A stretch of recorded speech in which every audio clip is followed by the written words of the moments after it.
Bismillah ar-Rahman ar-Rahim. In the name of Allah, the Merciful, the Compassionate, I think the UN and its mechanisms.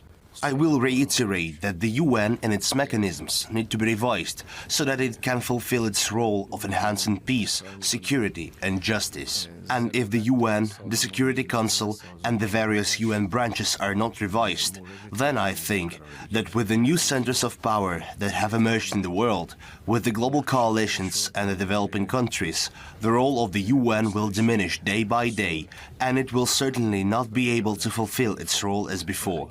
And in our view, its position and condition of functioning will inevitably come to naught. We definitely need to reconsider its position, structure and condition of functioning. Iran has a great past, a civilization, and this culture permeates the heritage of our country and our entire nation with its strong faith and religious beliefs. The rich civilizational past of the Iranian people, on the one hand, and their faith and the way they relate to divine values, on the other hand, has given birth to hope. And this hope will make the future brilliant. Today, this hope has emerged in the life of the Iranian people. The Islamic Republic is now following the path of progress, significant progress, despite the threats and sanctions that Iran's enemies have imposed and continue to impose. Today, with its faith and hope, the Iranian nation has been able to make the enemy falter and retreat. In my opinion, with this faith and hope, with Iran's past and its civilization, we can take confident steps towards growth and prosperity in the future. Iran is a country with great potential. Iran has an extremely important geopolitical position.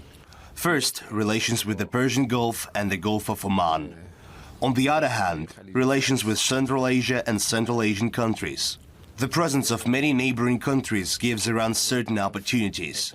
In addition to its geopolitical position, Iran has significant domestic potential as an energy and communications hub.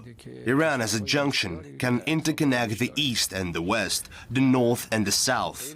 Iran is a country with great capabilities and potential, the most important of which, however, are its people, full of faith and determination. Thanks to that, today it has been able to position itself, not only in the region but also in the world, as a leader of resistance against enemies. In fact, over these 40-plus years, the Iranian nation has shown that it can make an impact in the region and in the world. In the new world order that is now emerging, Iran is considered a key player. Iran occupies an important place in the emerging world order because the resistance movement in the region is linked to the name of Iran. Therefore, the potential that Iran possesses on the one hand and the potential that BRICS possesses on the other hand are coming together to form a powerful movement. I believe that the BRICS countries are just as important to Iran as Iran is important to the BRICS countries.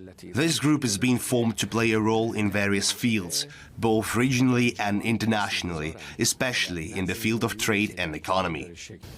Look, we are convinced that the war between Ukraine and Russia needs to come to an end as soon as possible. Most decisively, it will be good for all the parties. If we want to understand what had caused this war, it is NATO's desire to expand its influence on more countries and establish its presence and set up military bases not only in Ukraine, but in many other states. Naturally, what we observe now happening is Ukraine seriously increasing its capacities thanks to America and Europe, above all in terms of the military aid it receives. Naturally, this only pushes it to continue the war. Let's see who is to benefit from a prolonged war. Is it Ukraine? Is it perhaps Europe? Or is it those who are praying today for this war to go on? I am convinced that with regards to this issue, the Islamic Republic of Iran, above all, stands for facilitating the end of this war, playing a mediator's role between Russia and Ukraine if possible. However, all those who are today sending all sorts of aid, including financial and military aid to Ukraine, do not wish to end the war. They wish to protract it by any means possible. The Islamic Republic of Iran, due to the ample opportunities it now has at its disposal, has been blamed by the West, which is trying to throw in more accusations. We have given our response to these accusations on different forums. We said, If you have something to back up these accusations, please produce it. They have not been able to produce a single piece of evidence or proof of any kind. Today, we have no doubt that their strategy is to keep accusing the Islamic Republic in order to disparage it and set public opinion against it. But this trick, just like all the other tricks they have used against the Islamic Republic, won't help them. You see, it wasn't fair when the funds were frozen, because they belong to the people of Iran. They shouldn't have frozen the funds. All the time the funds were frozen and the accounts arrested, this caused harm to the Iranian people. Now that the people of Iran again have access to these funds, we are spending them trying hard to take care of the needs of the Iranian people. But this American spirit of superiority, it was so typical of them to arrest our funds. Their sense of superiority allowed them to crack down on the Iranian people, to impose sanctions. Slapping nations with sanctions is so typical of the Americans and speaks of the uncurbed sense of superiority and tyranny that is at their core. Of course, Iran is a living witness of America's tyranny, both in terms of the American sanctions and in many other regards. I believe that our approach here and elsewhere involves perseverance, resistance, and standing our ground. We have enjoyed long-standing relations with Russia in multiple areas, including politics, economics, trade, defense and security. And our cooperation is developing every day. Even the war in the region couldn't slow down our cooperation in multiple areas. Quite the opposite. The political will that prioritizes expanding our cooperation, particularly in the areas of trade and economy, as well as our partnership in the International North-South Transport Corridor Initiative and regional cooperation, pursues the development of our relations. Today's issues have had no impact on the relationship between Russia and Iran and never will. Our relationship with Russia is of strategic importance, and no developments on the global scene can change that. I think enough time has passed since then, a full year, so we can better see the situation, the setting, and what happened behind the scenes. Even those who had no information and were misled by the media and their false news can now see the facts and understand the essence of what happened. The United States and its European allies tried to ride the wave. They thought they could strike the Islamic Republic at that moment. On gender issues, for example, and on economic issues. They started a hybrid war against the Islamic Republic of Iran. But after a little while, we saw the Iranian people prevail in that war. So the Iranian people was victorious again. When I spoke at the UN, I said that the Iranian people had won this hybrid war and had been able to secure this victory in the situation created by Iran's enemies. The hostile media, psychological, economic and political pressures.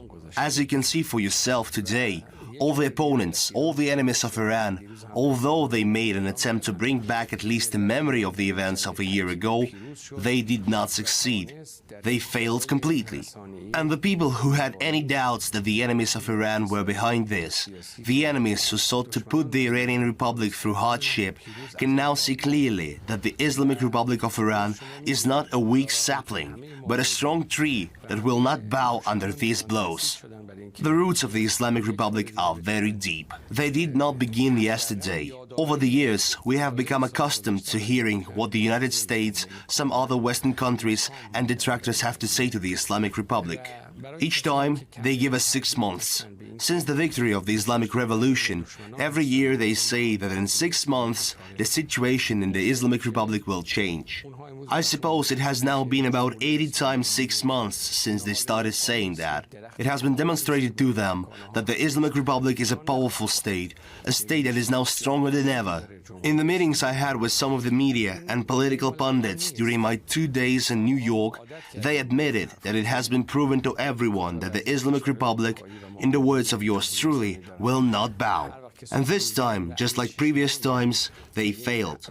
I hope that this time they've realized that the Islamic Republic is a powerful state, and most importantly, that God Almighty is looking after us. And with the faith of our people, with their hopes and trust, And what is important is that, as the leader of the Islamic Revolution has repeatedly emphasized, it is not lies that are the basis for the continuation of the revolution, but the faith and the hopes of our people.